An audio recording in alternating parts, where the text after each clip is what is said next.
Okey, baik. Assalamualaikum warahmatullahi wabarakatuh. Bismillahirrahmanirrahim.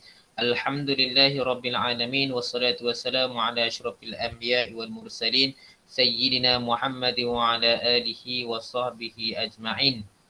Subhanaka la ilma lana illa ma 'allamtana innaka antal alimul hakim. Wa qala rabbi shrah li sadri wa yassir li amri wa hlul 'uqdatam min lisani yafqahu qawli. Amma ba'd.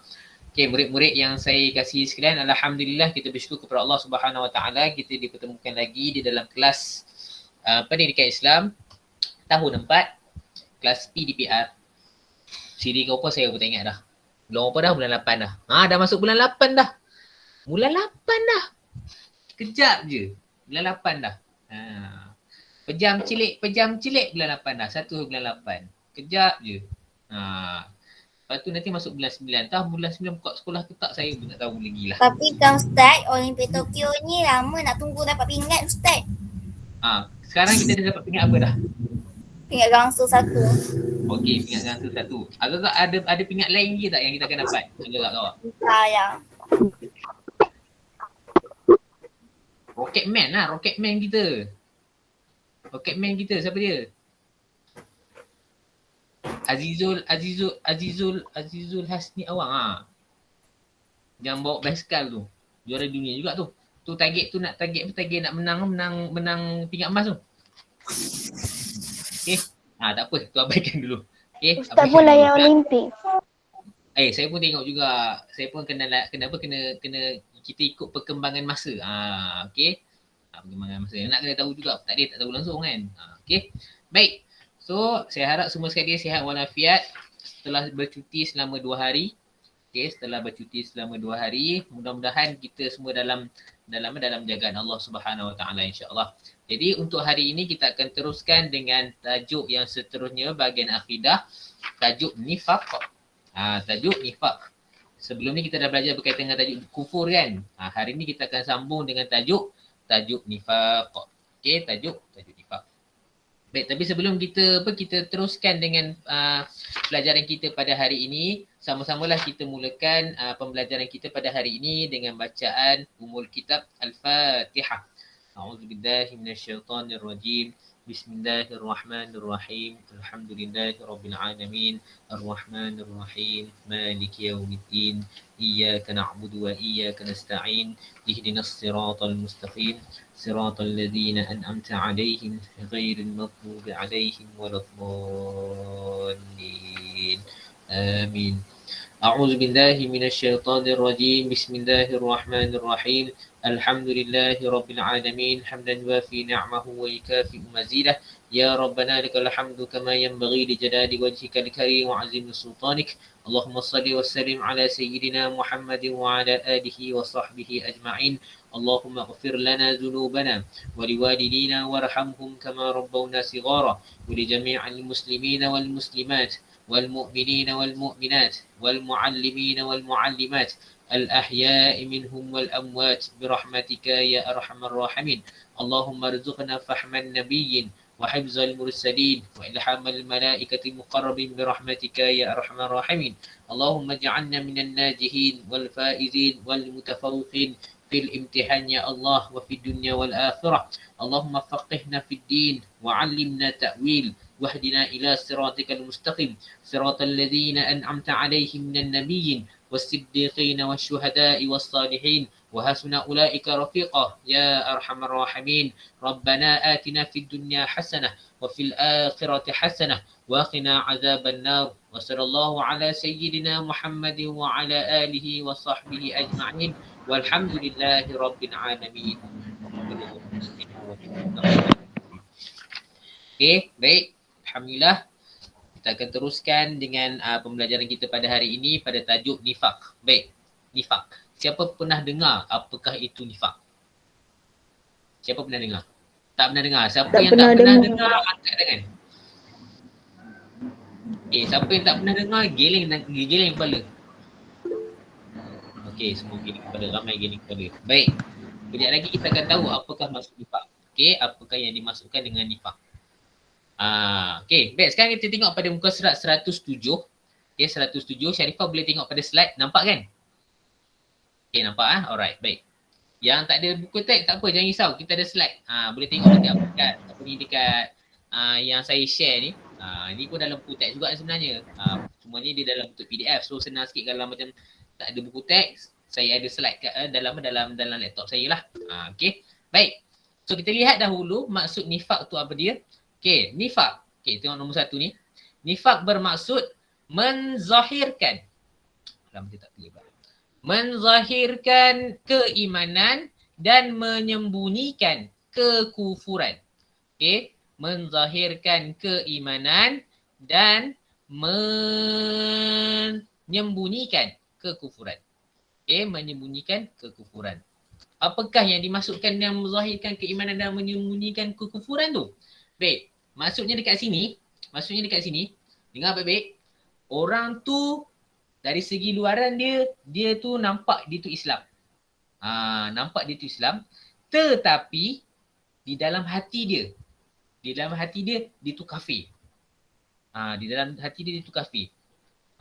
Maksudnya apa? Maksudnya dia menyembunyikan sifat dia tidak percaya kepada Allah tu semua tu di dalam hati dia. Tapi dekat luar, dari segi luaran, nampak Islamik dan sebagainya. Nampak pakai tudung, kalau macam lelaki pakai kopiah, pakai jubah dan sebagainya.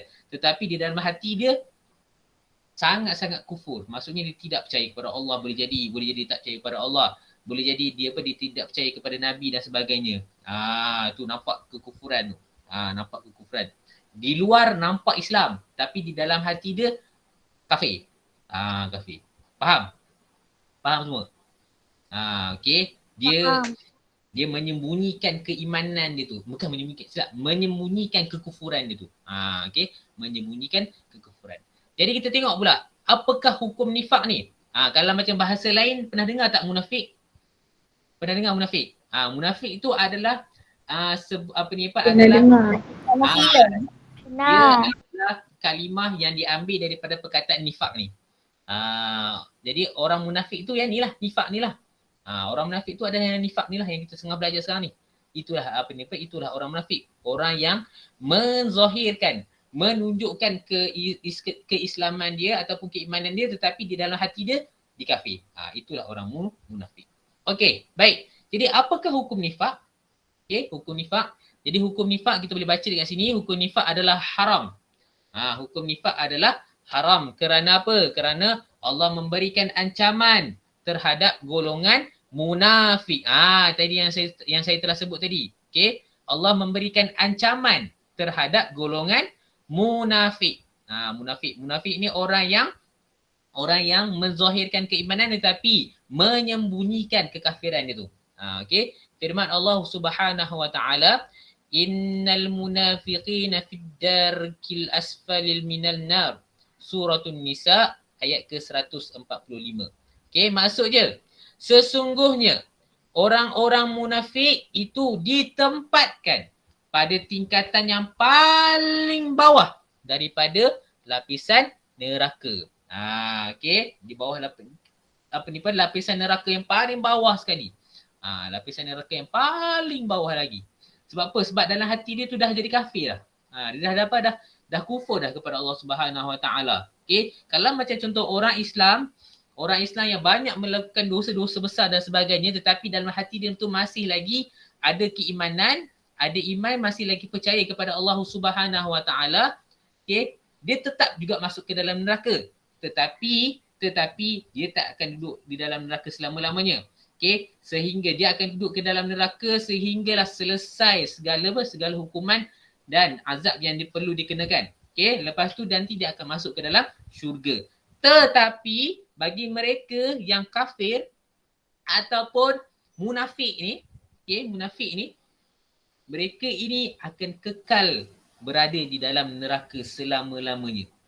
Kerana apa? Kerana keimanan mereka kepada Allah Subhanahu wa taala dan baginda Nabi SAW tak ada. Mereka tak percaya kepada Allah, mereka tak percaya kepada Rasul. So mereka kekal terus ke dalam neraka. Sebab tu sebelum ni kita dah belajar dah perkataan kufur, betul? Tidak mempercayai Allah Subhanahu wa taala. So yang ni munafik ni dia tak tunjuk dia tu kafir, tetapi dalam hati dia tu kafir. Faham tak? Okey, itu. So itu yang dimasukkan dengan nifak ataupun munafik. Jadi haram hukum kita ada sifat ni nifak ni.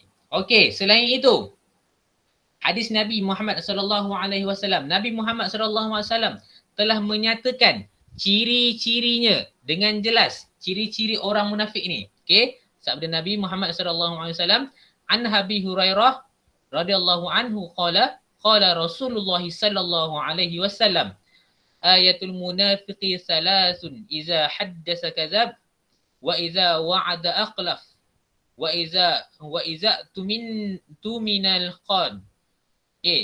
Rawahul Bukhari. Maksudnya daripada Abu Hurairah radhiyallahu anhu bahawa Nabi Muhammad sallallahu alaihi wasallam bersabda, tanda munafik itu ada 3. Ada 3 tanda munafik. Okey. Nombor 4. Ya. Nombor 4 Ya, nombor 4 betul. Nombor 4. Apabila bercakap, dia berdusta ataupun menipu. Berdusta dengan menipu samalah. Okey, apabila bercakap, dia berdusta ataupun menipu. Okey, kemudian apabila berjanji, dia mungkiri. Apabila berjanji, dia mungkiri. Okey. Dan apabila diberikan sesuatu amanah, dia khianat. Khianat ni maksud apa? Dia tak tepati amanah yang diberikan. Maksud dia langgar amanah tersebut. Amanah faham kan amanah? Amanah tu tanggungjawab lah. Tanggungjawab yang diberikan tapi dia tak laksanakan dengan betul. Itu 3 ciri-ciri orang munafik. Yang pertama, bila bercakap, dia suka berbohong. Lepas tu yang kedua, bila dia berjanji, dia suka mungkir janji. Dia suka mungkir janji. Dan yang ketiga, kalau diberikan amanah ataupun tanggungjawab, dia tak laksanakan dengan betul. Dia khianat. Dia khianat. Okay, itu antara 3 ciri-ciri orang munafik. 3 ciri-ciri orang munafik.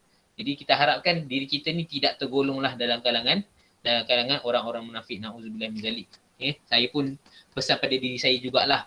Saya pun takut saya tergolong dalam kalangan orang-orang munafik. Okay, moga-moga kita terhindar daripada golongan-golongan orang munafik. Tengok. Apa ni? Glossary. Munafik. Orang yang memiliki sifat nifak. Itulah. Orang yang memiliki sifat nifak. Yang tadi kita sebut tadi lah. Munafik tu adalah orang yang memiliki sifat nifak. Okey, baik. Bukan filem ke Ustaz, munafik? Ya, munafik. Ya, memang tajuk filem. Tetapi tajuk filem tersebut diambil daripada perkataan ni lah, munafik ni. Kalau kamu tengok betul-betul cerita tu, kamu akan faham kenapa dia letakkan tajuk munafik tu. Okey, saya sendiri saya tak tengok lagi. Tapi saya faham lah cerita dia macam mana. Okey. Alright, faham semua? Boleh? Clear? Ni Okey, seterusnya kita pergi ke muka surat yang 108. Okey. Alright, kita pergi lihat pada muka surat 108. Syarifah nampak kan Syarifah? Nampak jelas Alright. Okey, baik. So, nifak ini terbahagi kepada 2. Okey, nifak terbahagi kepada 2. Yang pertama, nifak i'tiqad dan yang kedua adalah nifak amalan.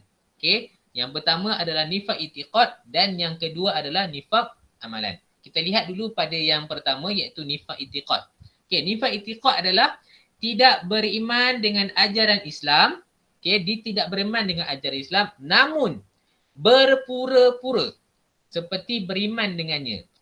Dekat luar nampak dia tu macam beriman, orang Islam, orang yang beriman. Tetapi di dalam hati dia tu, dia tidak beriman. Dia tidak percaya kepada Allah. Dia tidak percaya kepada Rasulullah SAW. Dia tidak percaya kepada malaikat. Dia tidak percaya kepada hari kiamat. Dia tidak percaya kepada qadar dan sebagainya. Okey. Ini adalah nifak berkaitan dengan pegangan hati. Okey, pegangan di dalam jiwa kita. Okey, tak nampak benda ni. Benda ni tak nampak. Okay, kita pun tak nak nampak siapakah orang-orang yang munafik ni. Kan? So kita doalah banyak-banyak agar kita ni tidak tergolong dalam kalangan orang-orang yang munafik tu. Okey, itu berkaitan dengan nifak i'tiqad. Okey, nifak dari segi pegangan jiwa, pegangan hati. Sekarang kita tengok pula yang kedua, nifak amalan. Okay, nifak amalan ni adalah yang berkaitan dengan apa yang kita buat, apa yang kita kerjakan.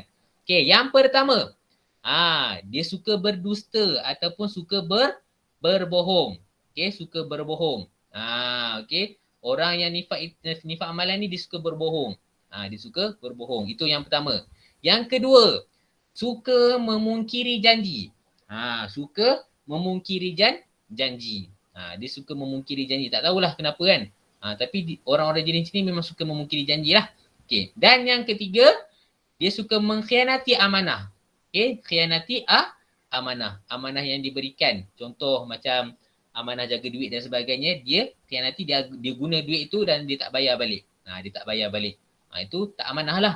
Okay. Dia tak amanah. Okay. Itu antara perkara yang berkaitan dengan nifak amalan. Okay. Nifak amalan yang nampak lah. Nampak. Okay. Nampak. So dia ada dua, nifak i'tiqad dan nifak amalan. Okey, jelas semua? Jelas? Okey, jelas Alright. Okay, seterusnya kita pergi. Okey, jelas Okey. Seterusnya kita pergi ke bawah tu, faktor yang mendorong kepada nifak. Okey, faktor yang mendorong kepada nifak. Ada 4 dekat sini. Okey, ada 4. Yang pertama, kelemahan iman kerana selalu melupakan Allah Subhanahu Wa Taala. Okay, kelemahan iman kerana selalu melupakan Allah Subhanahu Wa Taala. Selalunya kalau jenis orang-orang macam ni adalah dia terlalu mengejar dunia. Okay, terlalu mengejar dunia sehingga kan dia lupa akan tanggungjawab dia sebagai hamba Allah Subhanahu Wa Taala. Okay, baik, itu yang pertama. Yang kedua, tidak jujur dan mudah melakukan khianat. Tidak jujur dan mudah melakukan khianat. Ini antara faktor yang kedua, tidak jujur dan mudah melakukan khianat. Yang ketiga, kurang bersyukur dengan nikmat yang dikurniakan oleh Allah Subhanahu Wa Taala. Okay, kurang bersyukur dengan nikmat yang dikurniakan oleh Allah Subhanahu Wa Taala. Bila hati kita ni kurang rasa bersyukur, okay, kita akan mudah nak buat perkara-perkara yang mendorong kepada kemunafikan ataupun perkara-perkara yang berkaitan dengan nifak. Okey. Dan yang terakhir, okey, haloba dengan keduniaan sehingga melakukan kezaliman. Haloba tu apa dia? Apa dia tak haloba? Tak tahu. Siapa tahu? Kalau tak tahu, geleng kepala. Tamak. Pandai puan. Haloba tu adalah tamak. Sebab tu kalau biasa kita pernah dengar kan, tamak haloba. Pernah dengar kan?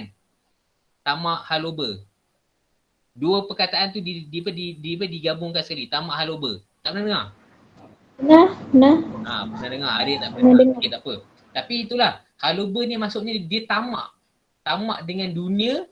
Okay, tamak dengan kekayaan. Nak cari kekayaan dan sebagainya. Sehingga dia sanggup untuk melakukan kezaliman demi nak dapatkan kesenangan dunia. Nak dapat kekayaan yang ada dekat dunia. Sedangkan kekayaan tersebut hanyalah sementara. Tetapi disebabkan dia nak sangat dengan keduniaan, dia nak sangat kekayaan, dia nak kereta besar, dia nak rumah besar, dia nak duit banyak dan sebagainya.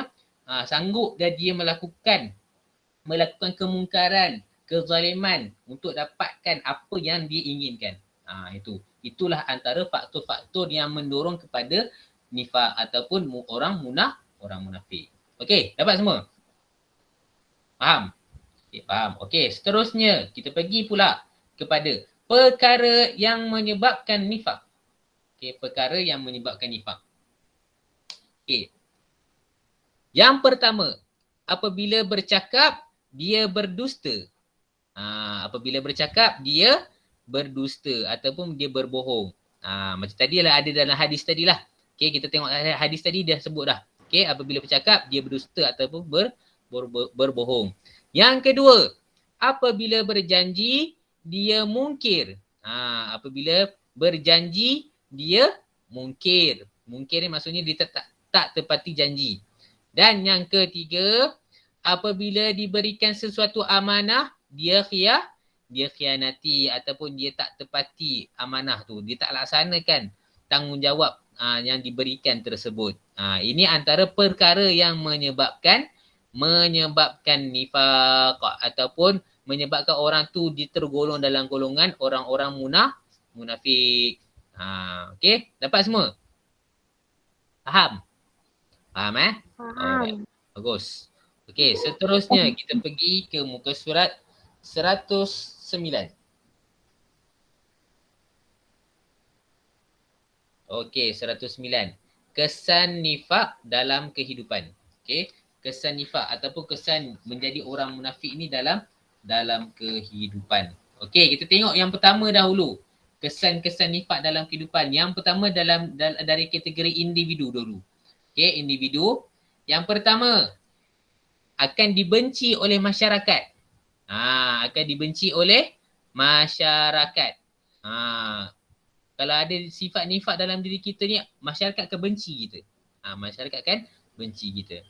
Yang kedua, hilang rakan dan taulan.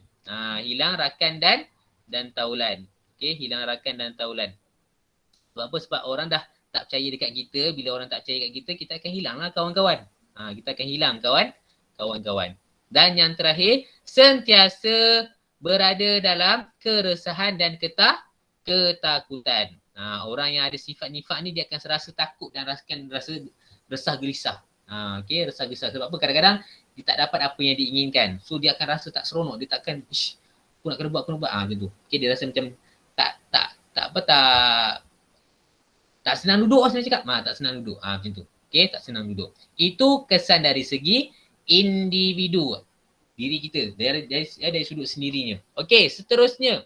Dari segi keluarga. Kesan nifak dalam kehidupan dari segi keluarga. Yang warna hijau ni. Okey, yang warna hijau ni. Okey, hilang rasa kasih dan sayang. Okey, hilang rasa kasih dan sayang. Bila ada sifat nifak dalam diri kita ni, akan hilang rasa kasih dan sayang di dalam keluarga kita.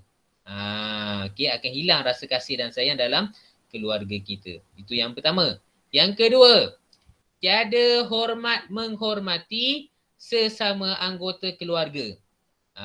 Okey, tak akan ada rasa hormat menghormati di antara adik-beradik kita. Adik-beradik kita. Habis, tak ada dah rasa hormat dan sebagainya. Okey, fikir kau aku je. Macam tu. Okey, aku dah tak respect kau tak respect. Kalau saya panggil adik saya abang adik je. Tak apa, yang tu tak ada masalah. Dia masuk yang kata tidak menghormati ni. Maksudnya apa? Maksudnya kita dah hilang kepercayaan. Kita dah hilang kepercayaan terhadap adik-beradik kita. Yang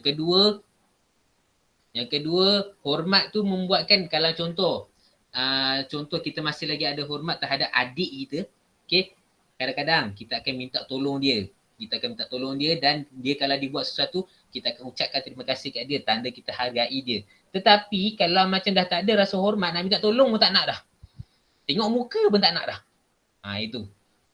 Itu tanda kita dah tak ada rasa kasih sayang, tak ada rasa. Tapi Ustaz, kalau dia lebih nakal sangat, nakal tak apa, nakal dia tak termasuk dalam golongan munafik, tak ada masalah.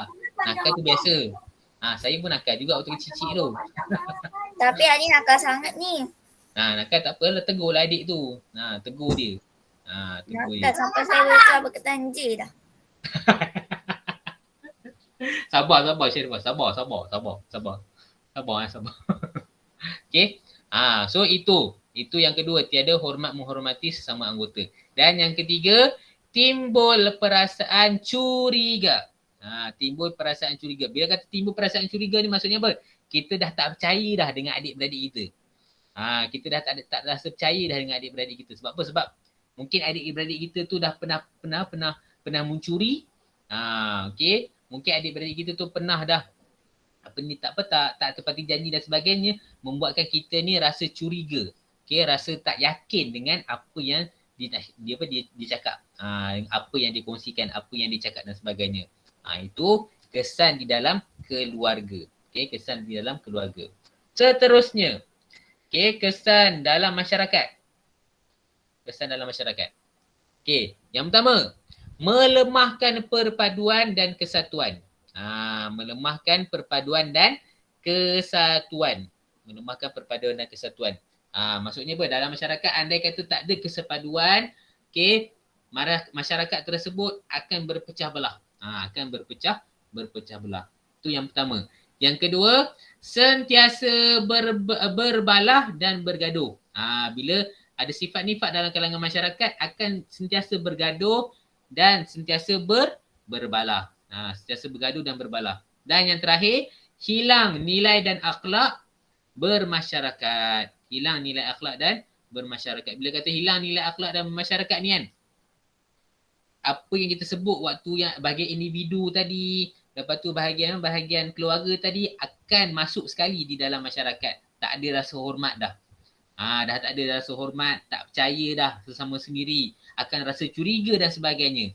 Membuatkan hilang nilai dan akhlak tu dalam kalangan masyarakat. Okey, itu dalam kalangan itu dalam kategori masyarakat. Sekarang kita lihat pula yang terakhir. Negara. Sekiranya ada sifat nifak di dalam kehidupan kita, especially dari konsep negara. Berlaku jenayah, penindasan dan kezaliman. Okey. Pemimpin-pemimpin yang ada di atasan, okey, akan melakukan penindasan dan kezaliman terhadap orang-orang yang di bawah. Lepas tu masyarakat pula banyak berlakunya jenayah. Kerana apa? Kerana ada penindasan dan kezaliman yang berlaku. Terpaksa melakukan jenayah untuk apa? Untuk survive diri dan sebagainya. Okey, survive diri dan sebagainya. Itu yang pertama. Yang kedua, umat mundur dan lemah. Umat mundur dan lemah. Sebab apa? Sebab tidak ada kesepaduan. Macam kita belajar tadi yang kat bahagian masyarakat kan. Kalau tak ada kesepaduan, rakyat umat akan menjadi mundur dan lemah. Sebab apa? Sebab tak ada kesepaduan di antara sesama kita. Okey, bila umat tu masyarakat kuat, ada kesepaduan, umat kita pun akan menjadi kuat dan tidak akan ke belakang. Okey, dan yang terakhir, mudah dikuasai dan dijajah. Mudah dikuasai dan dijajah. Bila tak ada kesepaduan, okey, tidak percaya antara satu sama lain, lepas tu saling meragui antara satu sama lain, kita akan mudah dikuasai oleh orang luar. Okey, orang luar, penjajah-penjajah luar, dan mudah dijajah oleh mereka. Kerana apa? Kerana nilai-nilai yang saya sebutkan tadi tu tak ada dalam masyarakat dan negara. Itu antara punca-punca yang boleh membuatkan sesebuah negara tersebut dikuasai dan dijajah semula. Dikuasai dan dijajah semula. Okay. So itu antara kesan nifak dalam kehidupan dari sudut individu, dari sudut keluarga, dari sudut masyarakat dan dari sudut negara. Okay, dari sudut negara. Okay. Tazkirah daripada Ustazah ni dia cakap apa? Siakap senohong, gelama ikan duri. Bercakap bohong, lama-lama mencuri. Okay. Antara punca orang tu akan rajin, akan mudah mencuri kerana apa? Dia suka berbohong. Okay, baik. Dan yang terakhir sekali, kita lihat pada muka surat 110. Kejap saya punya ni tak ada bateri. Okey, alah. Ada bateri pula. Alah. Muka surat berapa Ustaz? 110.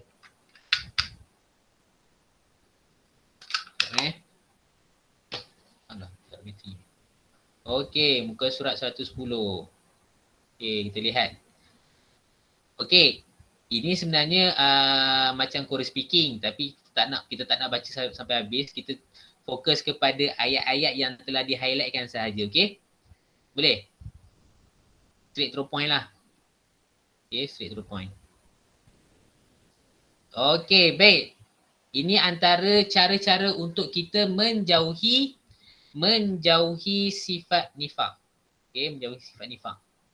Okay, baik. Yang pertama, kita lihat yang pertama. Ini. Ayat yang warna merah ni tau. Okay, tengok ayat warna merah. Yang pertama, tingkatkan keimanan kepada Allah dengan rajin berzikir, berdoa dan bertadabbur Al-Quran. Tahu tak bertadabbur Al-Quran? Siapa tahu tadabbur Al-Quran tu apa? Okey, tadabbur Al-Quran ni maksudnya apa? Kita baca Al-Quran sambil kita memahami maksud dia. Kalau macam contoh ada terjemahan Al-Quran, okey, contoh macam ni lah kan. Saya ni lah.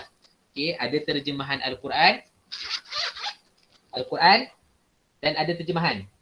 Kita boleh lihat lah. Okay, Al-Quran baca dan kita boleh lihat pada terjemahan dia. Kita boleh lihat pada terjemahan dan tengok apa yang ada pada terjemahan tersebut. Sekurang-kurang kita fahamlah apa yang Allah nak sampaikan kepada kita. Bukan semata-mata kita baca Al-Quran sahaja. Okay. Tama-tama kalau macam contoh dah berteging macam ni yang senang nak cari apa dia maksud dia. Okay. Okay, macam ni lah. Macam Al-Quran saya ni lah.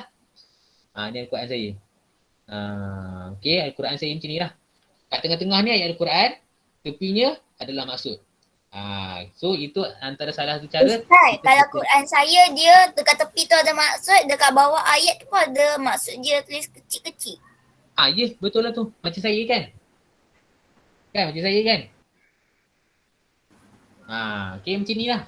Okay, kalau ada, bacalah. Rajin-rajinkan bertadabbur Al-Quran. Kalau ada Al-Quran terjemahan tu, bacalah Al-Quran dia, ayat dia, lepas tu masuk kat tepi tu. Baca juga. Supaya kita faham apa yang Allah nak sampaikan kepada kita. Okey, baik. Seterusnya, dah selesai tingkatkan keimanan kepada Allah dengan berzikir, berdoa dan bertadabbur Al-Quran. Kita juga perlu apa? Menambahkan ilmu agama dan beramal dengan ilmu yang telah kita pelajari tersebut. Okey. Nampak? Okey. Kita perlu menambah ilmu agama dan beramal dengan ilmu yang telah kita pelajari tersebut. Okey, bukan semata-mata kita belajar ilmu agama macam kita belajar hari ini. Okey, habis belajar terus lupa.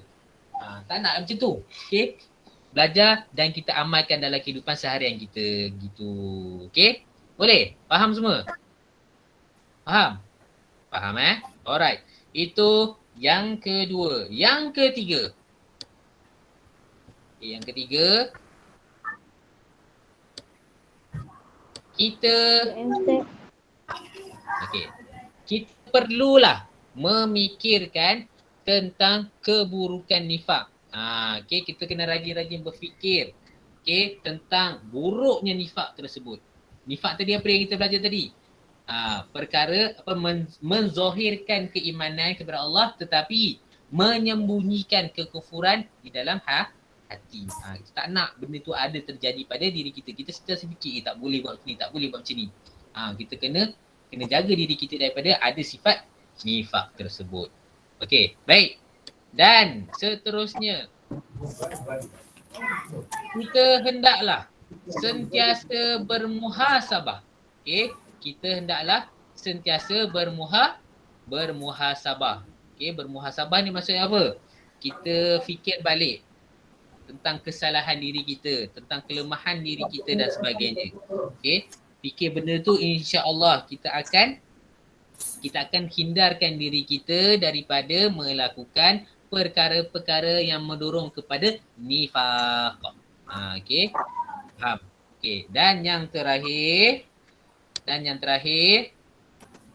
berakhlak mulia dan bersyukur kepada Allah Subhanahu wa Ta'ala. Okay, berakhlak mulia dan bersyukur kepada Allah Subhanahu wa Ta'ala. Itu antara cara untuk kita hindarkan diri kita, jauhi diri kita daripada perkara nifak. Yang paling penting sentiasa bersyukur. Bersyukur dengan apa yang Allah telah berikan kepada kita. Kalau macam contoh kita nak berusaha untuk jadi kaya, tak ada masalah. Boleh, tak ada masalah. Cumanya jangan kita terlalu mengejar kemewahan sehingga kan kita tidak ada rasa bersyukur. Bila dah dapat dah kekayaan tersebut, kita patut rasa bersyukur dengan apa yang kita ada. Sebab apa? Sebab kalau tak ada sifat syukur itu membuatkan kita akan jadi tamak lagi. Bila tamak ni, inilah salah satu punca akan membawa kepada nifak ataupun munafik. Okey, baik. Sampai situ. Ada persoalan? Ustaz. Ya. Saya tak baca Quran kan? Tak baca. Tak baca Quran ni. Saya tiada apa-apa. Tak Tak ada Punya sekilan. Okey, baik. Saya ada satu pengumuman. Sekejap So yang ni untuk tajuk ni tak ada Ada soalan tak? Ada sekolah ke? Ha? Tak ada. Ada ke sekolah ke? Okey, kejap lagi saya beritahu. Okey. Tak ada sebab tak ada kalau tak ada saya nak tutup dulu pun nak tutup dulu slide ni. Tak Ada. Boleh tutup. Tak ada. Tak ada. Alright. Tak ada. Okey, baik. Okey, buka kamera masing-masing. Alright. Okey, kita dah selesai dah 2 tajuk. Tajuk berkaitan dengan nifaq. Okey, iaitu berkaitan dengan sifat orang munafik. Tahu kan orang munafik kan? Yang kita belajar tadi tu adalah sifat-sifat orang munafik. Nifaq tu adalah dia punya perkataan asal dia daripada perkataan munafik. Munafik tu dia ambil daripada perkataan nifaq. Okey. So kita dah belajar berkaitan dengan tajuk nifaq ni. Jadinya insya-Allah pada hari Khamis ini saya akan buat kuis. Okey, saya akan buat kuis Kahoot. Okey, kuis Kahoot berkaitan dengan 2 tajuk ni. Okey, berkaitan dengan 2 tajuk ni iaitu kufur dan nifaq. Kufur dan nifaq. Okey, 2 tajuk bahagian akidah. Okey, 2 tajuk bahagian akidah yang mana saya akan buat kuis pada hari Khamis ini. Okey, saya akan buat kuis pada hari Khamis ini. Jadinya untuk hari ni kamu tak akan ada kerja sekolah. Saya tak bagi kerja sekolah kat kamu boleh relax je. Cumanya tak payah nak seronok sangat Ikram. Tak seronok sangatlah. Okey, cumanya saya nak ingatkan kamu untuk study. Okey, buat ulang kaji semula tajuk tajuk kufur, tajuk sebelum nifaq ni. Kalau kamu tengok dalam muka teks, tajuk kufur tu ada pada muka surat sebelum tajuk nifaq yang kita belajar pada hari ini. Dan tajuk nifaq juga. Okey, 2 tajuk ni saya akan buat kuis pada hari Khamis ini.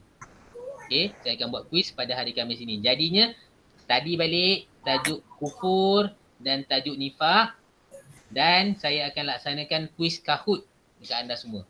Okey. Berapa soalan ke apa ke? Tu tak payah tanya. Nanti saya sendiri yang akan sediakan.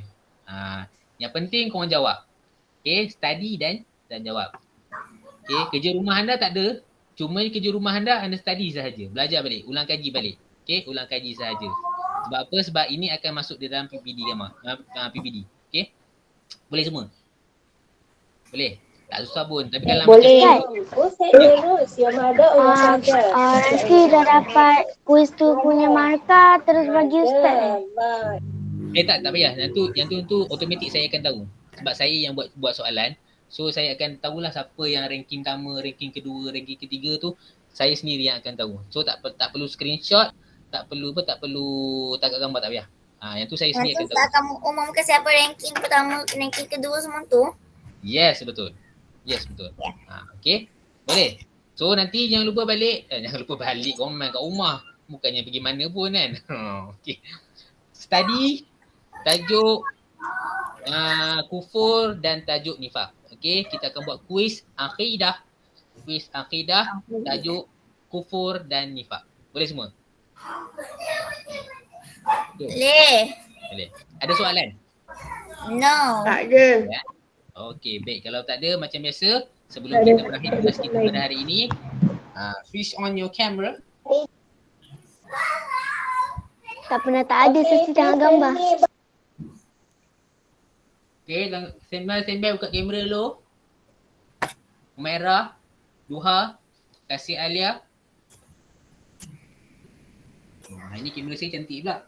Sebelum ni tak cantik. Sebelum ni lagi cantik. Oh ya ke? Oh tu sebab saya pakai kamera lain kan. Saya kan suka masuk dua ID kan.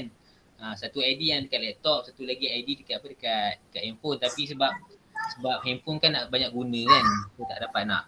Thank you. Okey. Kasih Alia tak ada pun. Kasih Alia tadi. Kasih Alia dengan Humairah. Mana? Tak buka kamera lagi. Kalau tak ada, saya tangkap gambar yang mana ada je lah. At least tahulah siapa yang ada, yang datang, yang masuk kelas. Okay, tak apa. Yang mana ada je. Okay. Ain Sofia, okay. Ain Sofia buka kamera dah. Okay, alright. Okey, ready semua? 1, 2,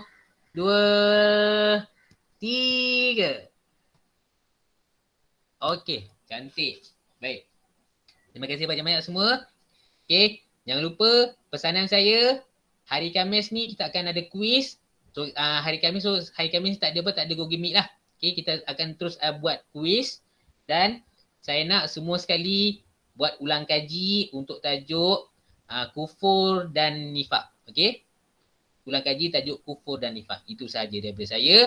Kalau tak ada apa-apa soalan, kita akhiri kelas kita dengan bacaan tasbih kafarah dan surah Nas. Subhanakallahumma wa bihamdik. Asyhadu an la ilaha illa anta astaghfiruka wa atubu ilaik. Bismillahirrahmanirrahim. Wal 'asr innal insana lafi khusr illa allazina amanu wa 'amilus solihat wa tawasaw bil haqqi wa tawasaw bis sabr. Sadaqallahul azim. Assalamualaikum warahmatullahi wabarakatuh. Okey, jumpa lagi. Bye. Terima kasih Ustaz. Bye. Assalamualaikum. Terima kasih Ustaz. Terima kasih. Bye. Bye Ustaz. Terima kasih. Sama. Apa lagi?